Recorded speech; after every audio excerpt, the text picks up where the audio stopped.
He is a dedicated maritime professional, educator, and humanitarian whose career journey reflects both passion and service. He began his academic path at Basud Elementary School, where he laid the foundation for his lifelong commitment to excellence. He continued his secondary education at CNSC Abanyo Laboratory High School, where he demonstrated leadership early on, serving as the CAT Corps Commander in 2010, a role that honed his discipline, teamwork, and organizational skills. Driven by his ambition to pursue a career in the maritime industry, he enrolled at Mariners Polytechnic College's foundation, taking up a Bachelor of Science in Marine Transportation. Throughout his college years, he consistently excelled academically and actively participated in various extracurricular activities. His hard work and dedication paid off when he graduated cum laude, a testament to his perseverance and determination to achieve his goals. After earning his degree, he embarked on a professional career at sea, rising to the position of second mate at All Seas Marine SA. His role aboard international vessels gave him extensive experience in navigation, ship operations, and crew management, exposing him to diverse cultures and environments. These experiences further shaped his worldview and deepened his sense of responsibility as a maritime officer. Eventually, he decided to share his knowledge and skills with the next generation of seafarers by becoming a maritime instructor. He mentors aspiring maritime professionals, offering them technical knowledge and valuable insights drawn from his years at sea. His passion for teaching reflects his belief in the importance of preparing future maritime leaders who are competent, disciplined, and compassionate. Beyond his professional and academic achievements, he is also an active vlogger and a proud member of Team Kalingap charity group. Through his vlogs and community outreach activities, he promotes charitable initiatives, documents meaningful causes, and extends help to underprivileged individuals and communities. With a career that seamlessly bridges professional excellence, education, and social responsibility, he continues to inspire those around him, whether at sea, in the classroom, or within the community. Please give him a round of applause. Our guest speaker for today, Mr. Ian Chester O. Ramirez. Pagkatapos lang po na ating pag-guest speaker sa aking alma mater. Alma mater po ito namin nila Kalingap Rab, nila Jack, nila Emmy, nila Kuya Jens, nila Kuya Nel. So, dito po kami nagka-school sa Camarines Norte State College, College of Education, Laboratory High School. Dati po to, Abanyo Laboratory High School. Ngayon po, may binago lang silang campus. Ayan, recognition rights, Generation of Unity Partners for the New Philippines. Guest speaker, Ian Chester Ramirez. So kanina po kasi, nung nag-speech ako, hindi na po nabutan nila misis. Kasi, tawag doon, ang bilis ng program, nakakatawa dahil ang bilis ng program. Pagkatapos po ng welcome message, na po agad, in-introduce na po ako agad, tapos ako agad guest speaker. So, very unexpected kasi dapat tatlo pa yung magsasalita. Kaya hindi ko tuloy napanood. Pwede makiulit ng speech. Ito po yung plaque of appreciation, certificate of appreciation. Ayan, grabe. Sobrang nakakatawa. And grabe pala yung grabe din yung feeling na makapagsalita sa harap ng maraming tao sa alma mater mo, sa mga estudyante. Kumbaga, sabi nga nila, pangarap daw ito ng ibang mga graduates, ibang mga graduate dun sa school. Pangarap din daw pala ito. Kaya, grabe. Kumbaga, achieve dream na tawag doon, nakapagsalita doon. And syempre, kapag magsalita ka daw doon, ibig sabihin, isa kang successful na tao kaya ka kinuha doon. Kaya very thankful talaga po sa CNSC, Camarines Norte State College, Laboratory High School sa paggawa sa akin. Ito po yung binigay nila sa akin na quintas. Ayan, Quintas. Quintas po. Natawag dyan, Sash? At may pag-giveaway po sila. Ayan. Uy, Wow. May pa Aqua Plus. May pa Aqua Plus pa. Uy! Samantama wala pa ako nito. Nag-gym. Pag mag-gym po ako, gagamitin ko ito. Yan. Grabe, dalawa ng Aqua Plus ko. Thank you po. Thank you. Syempre, thank you din po sa kaibigan ni MK Cristel. Sa po yung nag-aasikaso sa akin. Uy! May straw. Ang ganda nito ah. Yan na. Pwede na agad oh. Oh, tapos pwede din diretso lang oh. Grabe. Aqua Plus, baka naman. Salamat po sa Camarines Norte State College sa Aqua Plus. Ang ganda ng giveaway. Dati kapag mga nag-judge ako, binibigay sa akin mga baso. Ngayon nag-improve oh. Aqua Plus, social ng State College. Sayang hindi na po naabutan ni nila Emmy yung yung aking speech yung simula. Actually dun sa simula ng speech ko isa na naman. Una syempre binati ko yung mga administrators, yung mga president, yung mga team, mga teachers, magulang, mga estudyante. And appreciate natin yung pagtalo nila doon at syempre yung effort nila para sa event na yun. Ito nagawa ko ng kagabi. Tapos actually yung pinakauna talaga niya yung pagsimula ng speech ko, ang pinakauna dyan talaga, kiniwento ko kung paano ko nagawa yung speech. Sinabi ko na sabi ko, una talaga, nag-TikTok lang talaga ako.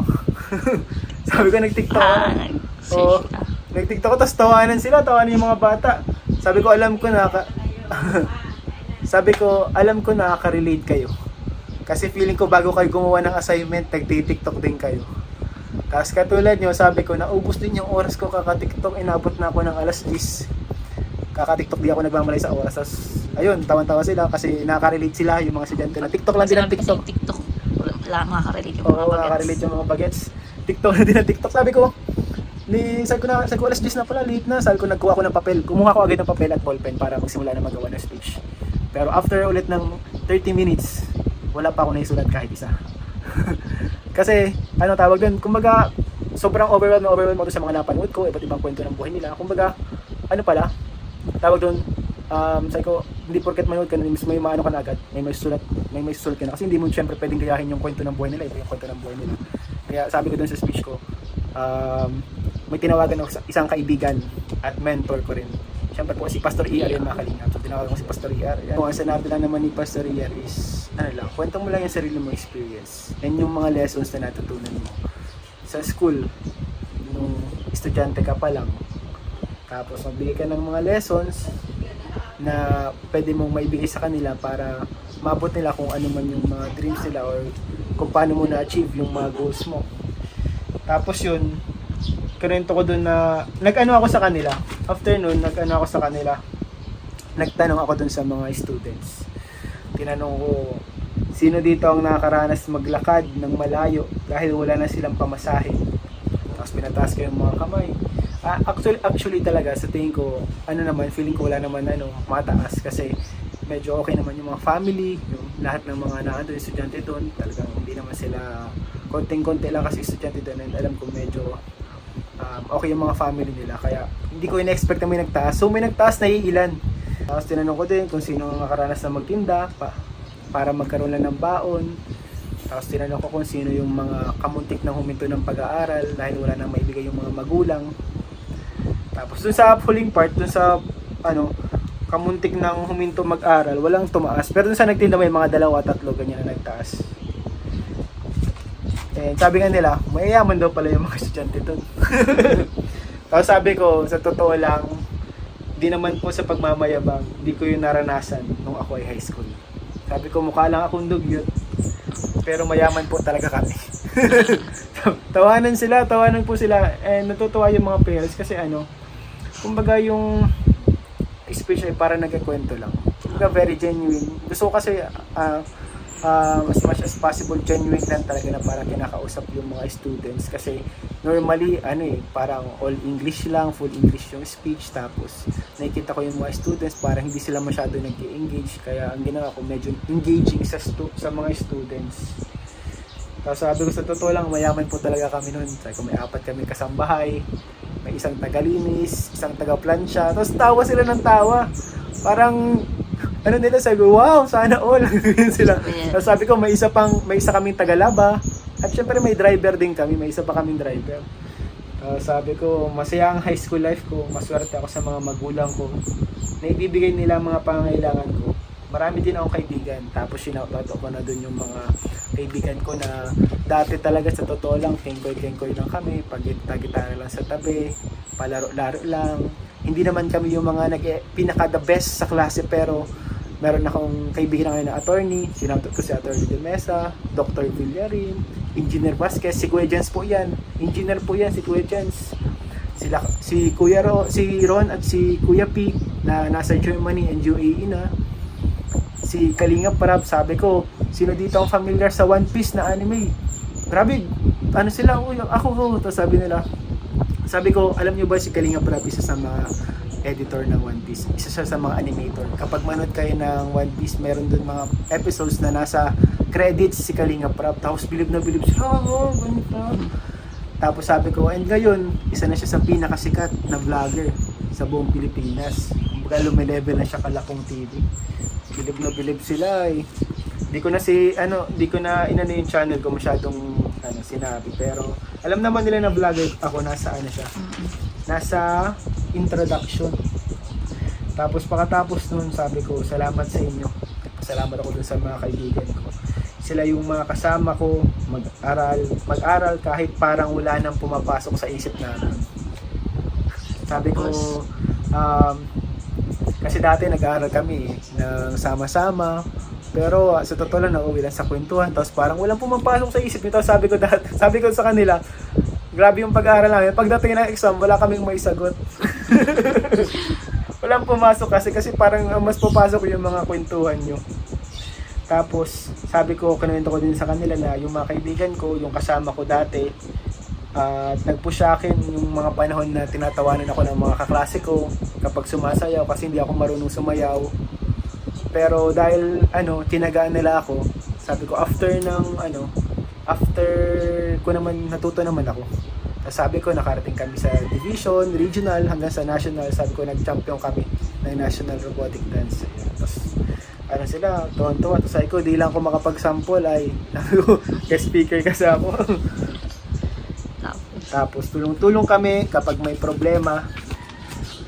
Sobrang saya lang.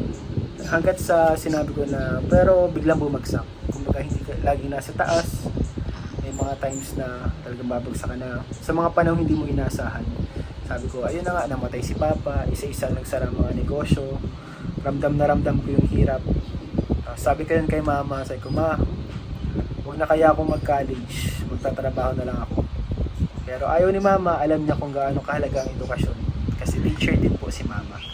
And para makatulong kay Mama, pumasok ako sa Mariners bilang scholar. And kapag scholar kasi, kinuwento ko sa kanila, puro actually guys, 50 to 70% ng aking speech talaga po mga kalingap ay adlib. Puro adlib. Kumbaga ito, naging guide ko na lang ko. Sunod-sunod. Kinuwento ko sa kanila kung gaano kahirap na maging scholar sa Mariners nung panahon ko. Yung lahat ng galaw mo may bilang, sa pagkain, sa pagligo. Kumbaga nasa taas mo na yung nasa kutsara mo na, nasa harap mo na yung kanin, hindi mo pa siya pwedeng isubo. Bawal rin maglakad, may oras ang tulog at pagising. In short, hindi madali. At saka ko pinasok yun yung lahat ng tinanong ko kanina, nung pinataas ko yung mga kamay nila. Lahat nung tinanong ko kanina, na akala ko di ko naranasan ko na ngayon. Pero paano ko ba nalagpasan lahat ng yan? Paano ba ako nakarating dito? So dito na sa part na to, nakakaabot na sila. Doon sa number 2 na sila nakaabot. Sabi ko, I will give you 5 lessons sa tingin ko. Dyan na pala yan. Napanood mo na yan? Doon pa lang sa number 2. Sabi ko, I will give you 5 lessons. Yung number 1, yung number 1? Kasi number 2 na kami nakarating. Sabi ko, ang number 1 is perseverance. Yung para number 1. Ito ay isang katangian o kakayahan na magpatuloy at manatiling matatag sa kabila ng mga pagsubok o paghihirap. Kung nahihirapan ka ng magpatuloy, balikan mo yung mga dahilan kung bakit mo ginagawa ang isang bagay. Kung ito ay mahalaga, mahirap man, magpatuloy ka. Yun yung first ko na sinabi sa kanya, mahalaga yung perseverance. Sayang di namin na nakakabutan yung pinako Kaya nga. Nalungkot nga ako na hindi kami nakaabot kasi alam ko maganda yung simula. Nando ka na sa ano eh, life lessons na yun eh. Hindi naman po talaga yun yung exact na speech ko, pero more on adlib and kwentuhan talaga. In-enjoy ko lang yung moment na makausap. Parang kang nagtuturo kanina. Siya? Parang kang strict na teacher. Tapos, Sabi mo pa, makinig kayo. inulit-ulit ko na makinig sila. Para, alam nyo yun, biglang ma-attention sila. Oops, makinig tayo. Siyempre baga, sa tagal mo ng pag-usap sa estudyante, minsan sa una attentive sila, pero may mga times na parang pag matagal na, medyo maano sila. Kaya pag nasabi ako na makinig kayo, nakikita ko sila na attentive talaga sila eh. Talaga na ano sila, natatakot sila. Oo, nakara silang nasa klase, nakikinig sila. And very thank you po dun sa mga parents. Ang daming parents po nung nag-ambrasa ako sa kanila na sinasabi nila, shake hands, sabi nila ay, sir, salamat po na gustuhan po namin yung speech mo. Tapos may nagsabi na gustuhan ko po yung speech nyo. Na ano sila na, alam yung very ano lang, simple lang po talaga siya na kwento lang. And sana, ang huli nun talaga, mapanood nyo po, dudugtong namin dito. Yan. Yung kadugso. So, yun na yun. Nasa dako, hindi ko talaga napanood yun. Sayang po. Tapos sinoutout ko dun si Emmy. Napanood ko yun. Tawa sila eh. So, yun lang. Salamat po, panoorin niyo po yung ano, ating pag-discuss. Pinakwento ko lang po sa kanya kasi sabi ko nalulungkot ako, di ko na ano yung speech niya. Inaabutan Pinaulit niya. ko, tapos sabi ko po i-vlog ko na. I-vlog na lang po. Para makita din nila nila mama ni Ian. Mama. Para ma-share din. Sana Gusto din makita ni mama mo itong yung speech. para mapanood siya. Salamat po sa lahat ng ano. Eh, syempre kala Pastor Ian nag-mentor. Kalinga Prab po nagsabi po siya na nagbigay siya ng idea sa akin about sa friendship, ganyan. Siningit ko lang po. Nagbigay din pala si Rob. Nagbigay siya ng idea. Sila Kuya Nel nagbigay idea, pero parang kalokohan. Sabihan ko Buti daw, hindi ka binigyan ng chismis. sabi nila Kuya Jen, sabihan ko daw yung mga students na wag na mag-aral, mag-vlog na lang. Grabe talaga si Gajen. Gabi ka Kuya Jen, siguro na lang. Ayun. And salamat sa mga sa lahat talaga ng mga bumubuo na sa administration na CNSC. Nakakatuwa. Ang dami-daming estudyante. Hindi naman po talaga ako honor students doon. Although may mga awards tayo sa extracurricular activities, pero hindi po talaga tayo honor students sa Abanyo. Pero binigyan tayo ng chance makapagsalita. Serve mo naman. Cum laude. Sobrang thank you so much po sa sa inyo. Alma mater. Our alma mater po.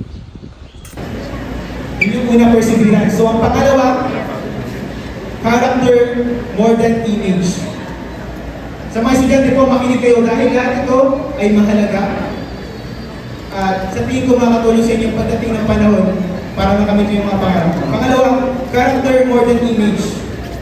May mga time na minsan as a student na lumalaki ka na, mahalaga sa iyo yung projection, yung sinasabi ng maraming tao, yung sinasabi ng mga classmates mo, yung mga sinasabi ng mga tao na sa paligid mo. Pero isa sa natutunan ko na hindi rin sa mga kayamanan, sa mga awards and accomplishments is yung maayos na pag-uugali or character. Isa itong bagay na pwede mong angkinin bilang kayamanan. So ganito, yung character pala ay pwede mo rin angkinin bilang kayamanan. So kapag may good character ka, maniwala kayo sa akin, may mararating kayo sa buhay. Hindi pwedeng matalino ka lang, hindi pwedeng magaling ka lang sa klase. Dapat may good character ka. Pangatlo, choose your friends wisely. Yung mga kaibigan nyo ba, sa tingin nyo, nasa tamang kaibigan kayo? Nasa tamang kaibigan ba kayo? So choose your friends wisely. Maghanap kayo ng kaibigan na kasabay nyo sa pangarap. Maghanap kayo ng kaibigan na maglalapit sa inyo sa Diyos. Maghanap ka ng kaibigan na good influence. Surround yourself with people who will challenge you to grow at hindi yung mga tao na hihilahin ka lang pababa. So mahalaga yun. Kasi kaya ako nandito ngayon, isa sa mga dahilan yung mga kaibigan ko yun. Sama-sama kami nangarap at ngayon sama-sama kami nangarap. Number 4, never stop learning and growing. Sino ba dito ang pinakamagaling sa klase? Turo niyo po sino ang pinakamagaling sa inyo sa klase. Ay, grabe! Very good. Pero, never stop learning and growing. Ako talaga, ang goal ko araw-araw is to grow and learn. Araw-araw po yan. Sana at least, isa man lang na matutunan or bagay na parang nag-grow ko sa isang araw ay magawa ko. Ang school might ending, but learning never stops. So kahit tapos na kayo mag-aaral, kahit simula kinder, nag-aaral na kayo hanggang college, pagkatapos pala niyan, hindi pa tapos ang learning.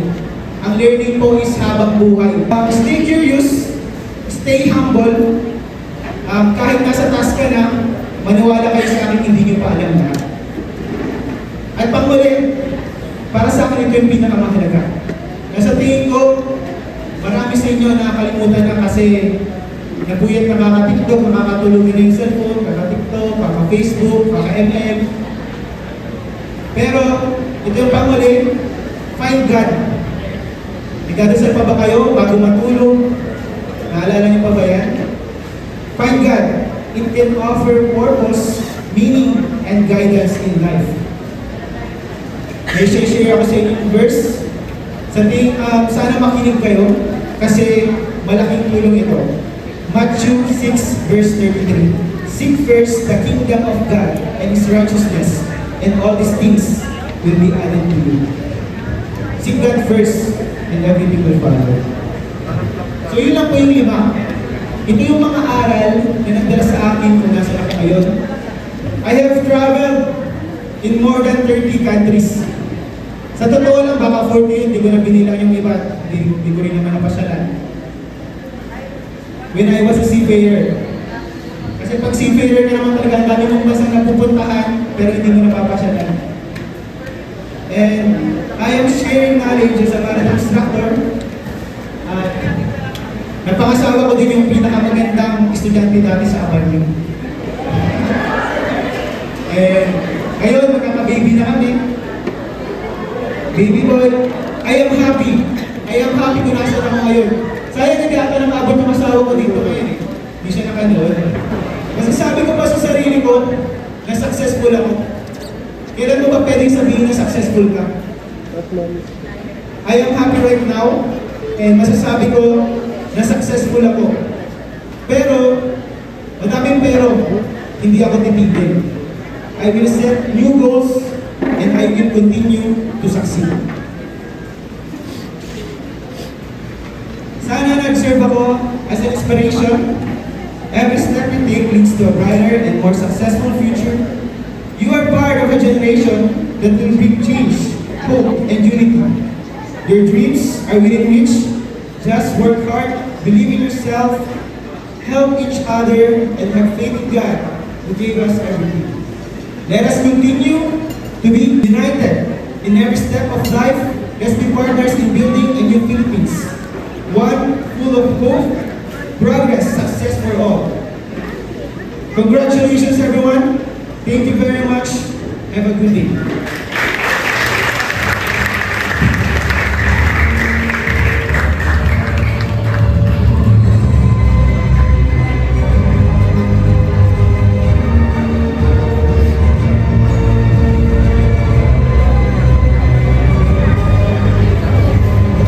Thank you very much for your inspiring words, Sir Ian Chester Ramirez. Once again, let's give him a resounding round of applause.